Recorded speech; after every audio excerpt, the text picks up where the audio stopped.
Bienvenue dans Prière inspirée, mes frères. Cette semaine, c'est pour vous. Dieu a beaucoup de choses à vous dire. Il a beaucoup de choses à faire également dans nos cœurs et dans nos vies. Alors, il faut lui laisser plus de place. Aujourd'hui, on est donc dans cette série. On veut devenir les hommes que Dieu veut, qu'il avait prévu qu'on soit. C'est vraiment notre cœur d'être vraiment exactement l'homme, peut-être l'époux, le mari, le père que Dieu a désiré qu'on soit. Il faut qu'on puisse y arriver. Au point où nous sommes parvenus, avançons et avançons ensemble. Aujourd'hui, homme, prie et travail. Je vais commencer d'abord par l'aspect un peu de travail. Dans 2 Thessaloniciens au chapitre 3 et au verset 10, il est écrit « Car lorsque nous étions chez vous, nous vous disions expressément, si quelqu'un ne veut pas travailler, qu'il ne mange pas non plus. » C'est important parce qu'on est des hommes, d'être des gens actifs. L'activité, c'est un bien pour l'homme. Ce n'est pas une malédiction d'ailleurs, puisqu'il n'y avait pas encore de malédiction lorsque Dieu a placé Adam dans le jardin pour le cultiver, pour le garder. C'était du travail, et c'était du travail béni, c'était du travail pas comme nous le connaissons aujourd'hui dans la plupart des cas. C'était un travail de bénédiction, c'était un travail dans la faveur, c'était un travail dans la bonté, dans l'amour, dans la puissance, etc. L'apôtre Paul dit, si quelqu'un ne veut pas travailler, eh bien, il ne doit pas manger non plus. Il y a quelques maris, quelques types de personnes, d'époux ou de pères qui ne veulent pas travailler. Ce sont des gens qui laissent les autres travailler pour eux. Il ne faut pas que ce soit votre partage. Il ne faut pas que ce soit votre expérience. On doit, parce qu'on est des hommes, travailler. On doit être actif. Le bien d'un homme, c'est d'être actif. Il faut qu'on puisse être actif. Et je voudrais vous encourager, alors que vous êtes un homme, à méditer le livre des Proverbes. Dans le livre des Proverbes, Dieu nous montre un peu comment il voit les choses. Dieu nous enseigne beaucoup de choses dans le livre des Proverbes. Et, vous voyez, par exemple, par hasard, je tombe sur Proverbes chapitre 24, verset 1 qui dit « N'envie pas les hommes mauvais et ne désire pas être avec eux, car leur cœur médite la ruine et leurs lèvres causent de la peine. » Donc, il y a tellement de choses pour l'homme. Ici, 25, verset 6, « Ne te vante pas devant le roi et ne te tiens pas à la place des grands, car il vaut mieux qu'on te dise « monte ici » que si l'on t'abaisse devant le prince que tes yeux ont vu. » Tellement d'instructions pour l'être humain, mais aussi pour l'homme en tant qu'homme. Des choses que Dieu veut nous dire. Passez du temps, frère, à lire les proverbes. Dieu a des choses à vous dire, à vous partager. Donc, il faut que tu sois actif. Il faut que tu puisses trouver ce travail, cette activité. Ce n'est pas forcément toujours un travail salarié ou avec la mentalité peut-être employée. Il y a différents types de travail, mais il faut que tu sois actif. Ne sois pas de ces hommes, de ces maris qui sont là et qui laissent la femme travailler seulement, ou les autres travailler, qui dépendent de la société, qui dépendent des autres, mais que ton cœur... Après, il y a des circonstances, il y a du chômage ici et là, tu n'es pas censé vivre sous la malédiction, mais déjà notre cœur, ça doit être, Seigneur, je veux être actif. Je ne veux pas être comme ça, les mous. Je ne dois pas être mou. Tu ne dois pas être mou. Tu ne dois pas être un mollasson, tu dois être quelqu'un d'actif. Et il se peut que par ton éducation, par ton vécu, par ce que tu peux avoir vécu, etc., ça t'ait rendu mollasson, mou. Tu es fatigué facilement, tu es plus comme ça à rêvasser, peut-être plus entre guillemets un artiste. Mais même l'artiste, il doit avoir le cœur pour être actif. Un artiste actif. L'activité. Tu dois cultiver, tu dois garder. Tu dois être actif. Dans Agée au chapitre 2, verset 4, il est écrit « Maintenant, fortifie-toi, Zorobabel, dit l'Éternel. Fortifie-toi, Josué, fils de Jotsadak, souverain sacrificateur. Fortifie-toi, peuple du pays tout entier, dit l'Éternel, et travaillez, car je suis avec vous, dit l'Éternel des armées. » Ce n'est pas parce qu'on est appelé même au ministère ou que Dieu est avec nous qu'on ne va pas travailler. Non, on va travailler.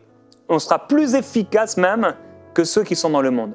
Pourquoi? Parce que Dieu est avec nous. Oui, travailler. Ce n'est pas parce que moi je veux juste passer du temps à prier, etc. Non. L'apôtre Paul il dit, mais si quelqu'un ne veut pas travailler, il ne doit pas manger non plus. Tu dois travailler, tu dois être actif. Tu ne dois pas te cacher derrière un appel même pour le ministère, pour ne rien faire, être passif, paresseux. Refuse la paresse. Refuse d'être paresseux. Refuse. Ça ne fera pas du bien, ni à ton couple, ni à ta famille, ni à ta vie, même à ta vie spirituelle. Ça fait du bien de travailler. C'est bon de travailler. Sous le regard de Dieu. Il faut se fortifier. Et c'est ce qu'il dit, fortifie-toi. Que ce soit Zorobabel, Josué, le peuple, il faut qu'on se fortifie. Foi et de la bonne doctrine que tu as exactement suivie. Repousse les contes profanes et absurdes. Il y a des choses, il faut s'en débarrasser. On doit travailler, on doit prier, on doit être l'homme que Dieu veut qu'on soit. Pour cela, il y a des choses, il va falloir vous en débarrasser. Ici, Timothée devait se débarrasser des contes profanes et absurdes. Il y a des absurdités, il y a des choses qui sont profanes, qui n'ont rien à faire dans nos vies, dans nos maisons. On doit s'en débarrasser. Exerce-toi à la piété, car l'exercice corporel est utile à peu de choses. Ça veut dire que tu devrais passer plus de temps dans la prière et dans la méditation que dans la salle de sport. Exerce-toi à la piété. Passe du temps. Exerce-toi. Ça va te demander peut-être des efforts. Tandis que la piété est utile à tout, ayant la promesse de la vie présente et de celle qui est à venir. Je déclare au nom de Jésus-Christ que tu vas devenir cet homme de prière, que tu vas être cette sentinelle au nom de Jésus. On a le témoignage d'un frère aujourd'hui, Sam. Il dit, Jérémie priait aujourd'hui dans Prière inspirée, il a une parole de connaissance qui disait « Tu es une personne âgée et ton épouse est plus fervente que toi, mais Dieu veut t'utiliser. » Il dit « L'Esprit a traversé à l'instant mon corps, qui a frissonné, j'ai compris que c'était pour moi. Effectivement, mon épouse est souvent dans la prière et le jeûne, elle fait une veillée toute seule une fois par semaine, parce qu'il y a des combats et qu'il faut être rempli de la puissance de Dieu par les dons spirituels. Et alors, depuis plusieurs jours, j'ai le feu en moi pour aller annoncer l'évangile dans la rue, travailler pour le salut des âmes, et etc. Il continue à partager un peu ce qu'il a vécu et le fruit de tout cela. Souvent, les épouses sont plus ferventes que les époux. Mais Dieu nous appelle à tenir notre rôle d'intercesseur. Alors nous allons prier, frères, nous allons prier et tenir notre position d'intercesseur. C'est important. Et tout à l'heure, j'ai eu à cœur également une pensée pour un homme. Tu as été à l'école ce qu'on appelle très mauvais. Tu étais mauvais, tu avais des mauvaises notes et à cause de cela, ça a défini qui tu es, ton estime de toi-même et en fait, tu te sens nul. Et ça te poursuit.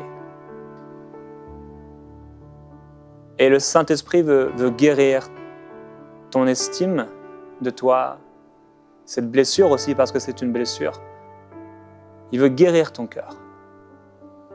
Et Père, je prie pour ce frère, mais aussi tous les frères qui ont une estime d'eux-mêmes, qui est erronée, qui est mensongère, qui est le fruit de blessures, de mensonges, de traumatismes, d'abus, de difficultés vécues, d'erreurs. Père, je prie que nous puissions trouver notre estime en toi. Viens guérir, s'il te plaît, nos cœurs, nos pensées, par rapport à comment on se voit. Je prie pour ce père de famille qui a une mauvaise estime de lui-même parce qu'il n'a pas de travail depuis longtemps ou peut-être parce que son épouse est plus efficace, peut-être plus active ou qu'elle a un salaire plus important. Père, je prie que sa valeur, qu'il trouve sa valeur en toi. Glorieux Jésus-Christ, tu es extraordinaire. Mes frères, levez les yeux vers le Seigneur. Dites, Saint-Esprit, oui, je veux prier, oui, je veux travailler comme tu veux que je puisse travailler. Prends le contrôle. Prends le contrôle. Tu m'appelles à travailler, tu m'appelles à prier. Sans toi, je ne peux rien faire. Prends le contrôle. Prends la place. Fais de moi le pasteur de ma maison. Fais de moi le pasteur de ma maison. Je veux être le pasteur de ma maison. Priez pour ma maison. Priez pour mon épouse. Priez pour mes enfants. Priez pour moi. Oui, pendant ce temps, mon frère, prie également, mais prie également pour toi. Si tu n'as pas eu l'habitude de prier, si vraiment c'est une carence de prier pour ton épouse, alors prends ce temps pour prier pour elle ou pour tes enfants. Et si tu pries régulièrement pour ton épouse, tes enfants, il est aussi important de prier pour toi. Alléluia. Glorieux Jésus-Christ. Nous venons dans ta présence, nous désirons ta présence, car rien n'est plus précieux que toi. Non, rien n'est plus précieux que toi.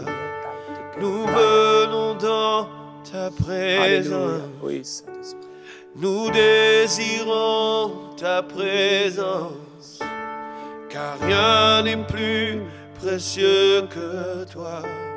Non, rien n'est plus précieux que toi. Nous sommes transformés.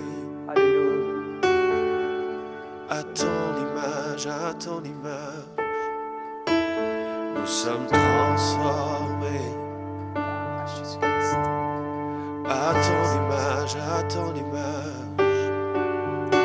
Nous sommes transformés. À ton image, à ton image. Nous sommes Oui, le transformés. Saint-Esprit transforme. Alléluia. Le Saint-Esprit libère. Nous sommes transformés. De gloire en gloire à ton image. Nous sommes transformés. De gloire en gloire à ton image. Nous sommes transformés. De gloire en gloire à ton image. Nous sommes transformés. Oui, tu nous transformes en tant De gloire en gloire à ton image. Nous venons dans ta présence. Nous désirons ta présence, car rien n'est plus précieux que toi. Non, rien n'est plus précieux que toi. Nous venons dans ta présence. Nous désirons ta présence, car rien n'est plus précieux que toi. Non, rien n'est plus précieux que toi. Alléluia. Mon frère, passe du temps à prier dans l'esprit.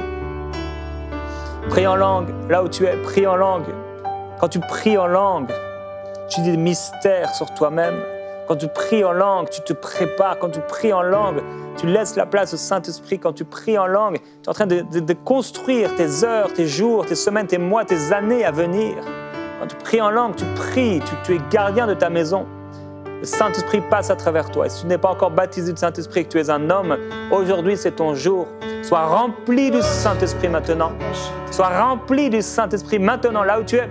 Tu as demandé au Seigneur, tu as dit, oh, moi je suis un jeune homme, j'ai besoin du Saint-Esprit. Alléluia, reçois maintenant, reçois le baptême du Saint-Esprit. Peut-être tu es plus âgé et tu es là dans une église où on a été bloqué, fermé au Saint-Esprit, mais à travers cette semaine, tu as commencé à être touché, tu as commencé à t'approcher de Dieu et à vivre des choses nouvelles. Ta pensée a été éclairée et maintenant le Saint-Esprit veut te remplir. Alléluia, sois rempli du Saint-Esprit. De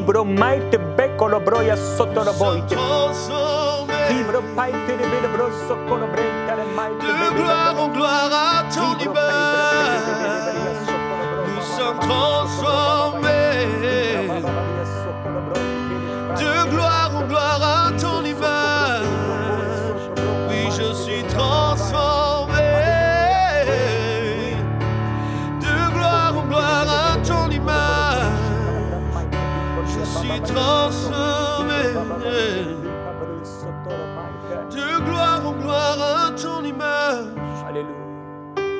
Aide-moi, Seigneur, à être l'homme que tu veux que je sois. Je veux me laisser modeler par toi. Forme-moi. Modèle-moi, Seigneur. Modèle-moi. Façonne-moi. Viens enlever de ma vie tout ce qui est mauvais. Viens enlever tout ce qui est de l'homme charnel. Viens enlever tout ce qui est de mauvais, peut-être dans l'éducation que j'ai reçue. Alors que le monde a essayé de me modeler la culture, je veux ta culture. Je veux ton monde, ton royaume. Je veux que ce soit toi qui me façonne. Prie cette prière. Dis-lui, Seigneur, façonne-moi. Je veux être cet époux, ce père, cet homme que tu veux que je sois. Alléluia, gloire à Jésus-Christ. Gloire à Dieu. Gloire à Dieu. Je prie que Dieu puisse vous entourer aussi de bonnes personnes, des hommes, amis précieux, et que vos yeux se détournent de ce qui est mauvais, de ce qui est impur.